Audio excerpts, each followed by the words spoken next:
At some point, I'll ask if anyone wishes to deal with any of those individually. But in the meantime, Dr. Carlton, if you want to, you might want to just come up and have a seat at one of these tables. It might be easier for us to visit with each other if you sit here instead of trying to work from the podium. Is there a chair down there? Just, you can have just, yeah, that's fine. I think that might work better. I should explain that the microphones in here are very picky. So when we get to you, you'll need to speak directly into the microphone. I'll ask the secretary to call the roll, please.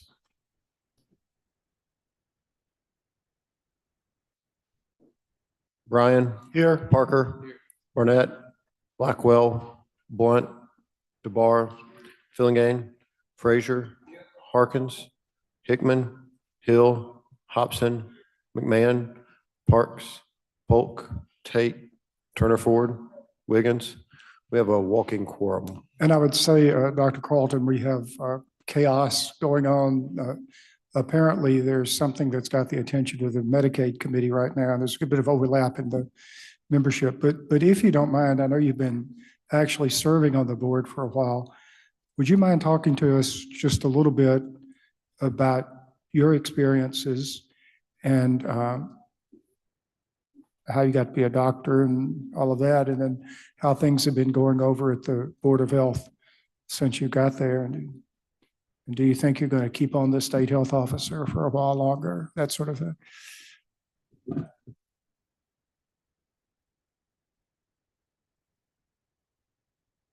Thank you, Senator.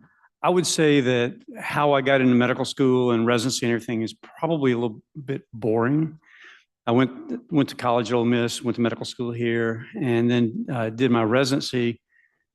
Ended up at the university in 1985, helping to start the emergency medicine residency there, and spent the bulk of my career there. I am currently chair and program director of emergency medicine up in Corinth, Mississippi. And we'll talk about that more in just a minute if you'd like, but I've been involved with the Department of Health, primarily with the Bureau of EMS there, because that's one of the areas, being an emergency physician, that I have been heavily involved in. There are a lot of things that maybe people outside of emergency medicine don't realize, but I like to think of what Bishop Desmond Tutu said one time when he was talking about pulling people out of the river that were drowning, and maybe we should look upstream and try to keep them from falling in the river. And so I've been involved in activities like that, pushing for seatbelt legislation and a number of other things to try to improve the health of the citizens of Mississippi. And now I'm working in a rural environment, which is a totally different set of problems than what I dealt with when I was here in Jackson. The reduced access to care, a number of problems that the rural population faces that we just didn't have to contend with in Jackson. Jackson has its healthcare problems for sure, but the rural population is a special group. So I'm working not only to deliver care there, but I'm training residents to practice in that sort of environment. I like to talk about it being a resource-limited environment, whereas in Jackson, you've got every specialty and subspecialty and subspecialty that you can think of. So that's kind of a broad brush of what I do. But I've been passionate for a long time about trying to prevent injuries and illnesses and death in our population, because, I mean, you know, the health statistics for Mississippi compared with the rest of the nation, they're abysmal. And I think there's still a lot that we can do. Well, you mentioned Corinth. It seems to me, looking at your resume, you got to Corinth and COVID followed right behind you. Could you just tell us more about what that was like, but also more about what it's like dealing with the emergency room at Corinth? Sure. We got approved in April of 2020 to start our residency. The Board of Trustees at the hospital wanted to start it immediately, which meant in July. So we started, but like every emergency department in the country, the volume in the emergency department went down. Now, didn't affect us the first couple of years because we had a really small group of people, but what we saw was that the people that came in were far sicker. People tried to avoid the emergency department because that's where all the sick COVID people were. So we saw much sicker patients than we had been seeing. Over time, that got better. And it pains me to say it, but I think some of our severely ill patients died as a result of COVID. And so some of that acuity went down for a couple of years or so after the COVID epidemic or pandemic had resolved. But, I think we're about back almost to where we were before. But yeah, COVID, as far as the burden it placed on hospitals, as far as losing nurses, sometimes, we lost a physician or two from COVID at Corinth. And, it placed burdens at every level that we're really just now kind of recovering from. You've been on the board for several months. What is your perspective about the health department, where we are in health in Mississippi, that has come about because of your time there on the board? Let me back up just a little bit because I think that's a very important question. I actually chaired the EMS Advisory Council for quite a number of years at the request of the state health officers, just because of my background in EMS. And, in that position, I saw at the time some dysfunction within the Department of Health. I will tell you that with the last couple of years, there has been a dramatic change. And I've seen it both with the attitude of personnel within the Department of Health, within the Bureau of EMS. I think a lot of it is due to the leadership of Dr. Edney and the Board of Health. But my addition to the board this past July allowed me to bring my expertise regarding EMS to the Department of Health at a higher level. We have one of the things I'm proudest of in this state, working with the other bodies within Mississippi, is the establishment of systems of care. We first set up a statewide trauma system, and then we set up a statewide STEMI system. That's for a special type of heart attack. Then we set up a state stroke system, and we're working on setting up some other systems. Some are pretty close to coming online. But every time we do that, it stresses EMS, because like with trauma, our goal was to get the patient to the closest appropriate hospital in the shortest amount of time. So sometimes the ambulance would pick up a patient in one county that they would know that county was incapable. Say if it was an ST elevation myocardial infarction, they would know that they couldn't take care of that in the county, so they would have to drive a county or two over. But that ambulance would be out of service during that time for the people that lived in that county. And so every system of care we stand up places additional burdens on EMS. So we're looking at ways now at higher levels to try to address that specific problem. It's complicated. There are not enough paramedics in the state. There are reasons for that. We're looking at how to address the numbers, how to address salaries, how to address coverage, whether we should change county operation of EMS to some other system. There are a lot of things. I don't have all the answers, but we're looking at other states. We kind of know what will likely work, but we needed to do this by consensus, and that's going to take a little time. Other members of the committee have questions or comments?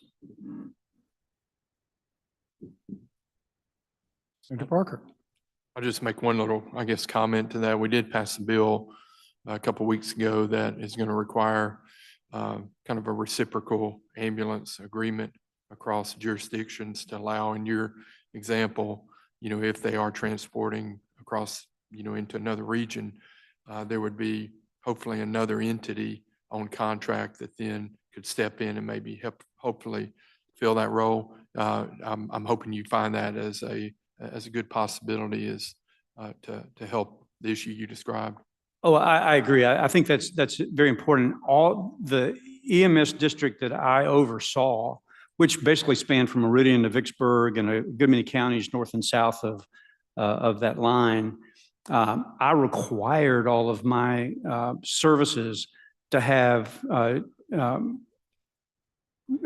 contracts with surrounding services, so that we required every county to have a minimum of 2 ambulances in operation. But if one got dispatched out of county or was tied up for some reason, then they had an ambulance in a nearby county would oftentimes send the ambulance to the county line or close to it, Right. so that they could respond if something came up. But yeah, that kind of stuff, it has not been done statewide. I could do it for my district, but I couldn't do it for the whole state. So I'm grateful for the state having done that. Well, I appreciate your work on doing that already in that district, and hopefully, if you move into this position, that'll be something that you can help apply and find some good policy, because it does require policy kind of decision too in the bill as we pass it. So it'll be a good thing for you to kind of, look into as well. But Exactly right. And again, I'm grateful that it's now a statewide issue. thank you. Other questions, comments?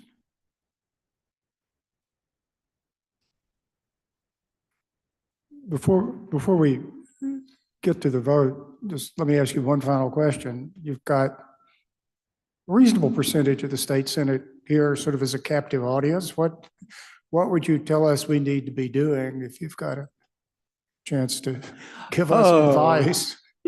That's a dangerous question to ask me. Oh, it's late in the day. We're all in a good mood. The more I watch what you guys do, the more appreciation I have for it. We've all got different skill sets. I could not do what y'all do. And I'm grateful for it.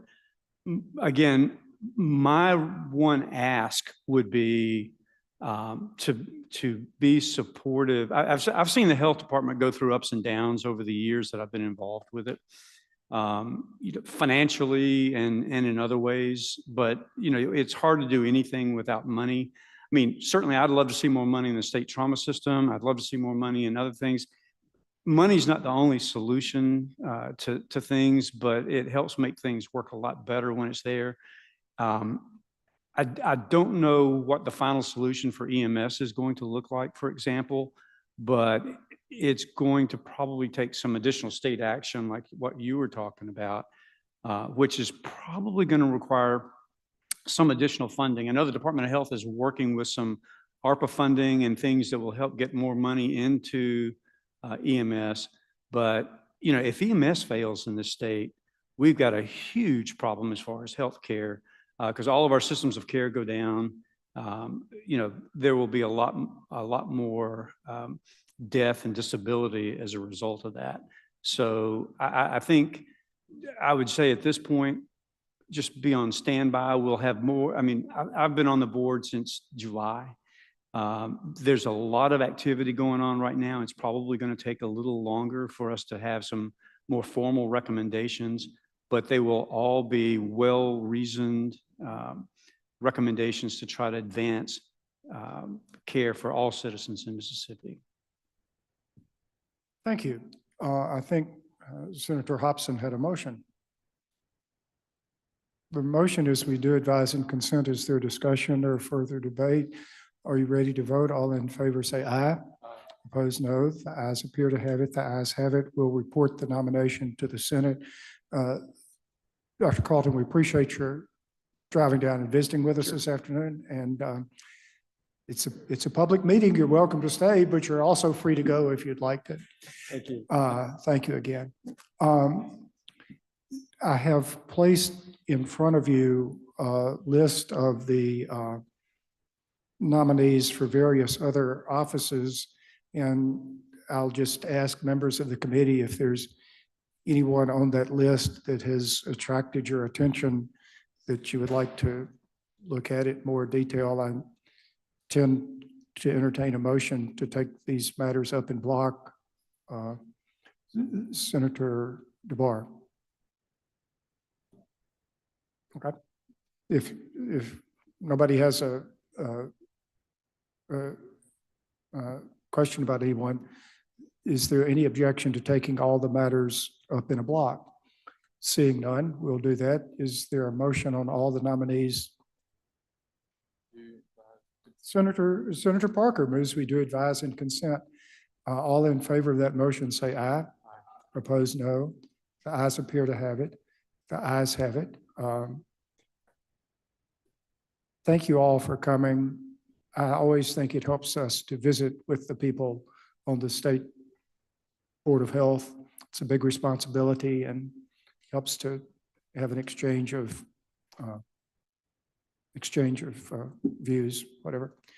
So as they say, what is the further pleasure of the committee? There's a motion to rise and report. All in favor, aye. All opposed, no. The ayes have it. Thank you.